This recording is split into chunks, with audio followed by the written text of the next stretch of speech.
मला असं वाटतंय, की मिलिंद देवरा हे शिंदे शिवसेनेचे राज्यसभेचे खासदार आहेत. त्यांनी त्यांच्या पक्षाची भूमिका किंवा त्यांचा पक्ष काय करतोय याबद्दल अधिक बोलणं उचित ठरेल. दुर्दैवानं ते शिंदे गटाच्या बाबतीत न बोलता ते मुंबई काँग्रेस किंवा काँग्रेस कसा जातीवादी पक्ष आहे, असं सांगण्याचा प्रयत्न करतायत आणि त्याच उद्देशाने त्यांनी वर्षाताईंच्या बाबतीमध्ये एक विधान केलं आहे, ट्वीट केलेलं आहे. तर आम्ही याचं खंडन करतोय.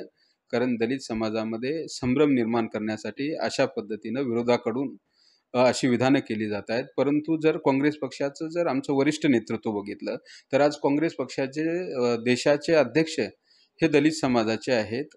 मुंबई काँग्रेसच्या अध्यक्षा सन्माननीय वर्षा गायकवाड ह्या दलित समाजाच्या आहेत. मुंबईतून राज्यसभेचे खासदार म्हणून ज्यांना निवडून दिलं आहे ते चंद्रकांत हंडोरे हे दलित समाजाचे आहेत आणि काँग्रेसनं सातत्यानं दलित समाज असेल किंवा जो बहुजन समाज असेल या समाजाच्या पाठीशी खंबीरपणे राहण्याची भूमिका घेतलेली आहे. तर मला असं वाटतंय की मिलिंद देवरा यांचं हे जे विधान आहे हे अतिशय राजकीय प्रेरित असलेलं हे विधान आहे आणि दलित समाजाचा अशा पद्धतीनं संभ्रम निर्माण करून राजकीय फायदा मिळतोय का अशा पद्धतीसाठी हे केलेलं विधान आहे. या विधानाचा आम्ही खंडन करतो, याचा निषेध करतो.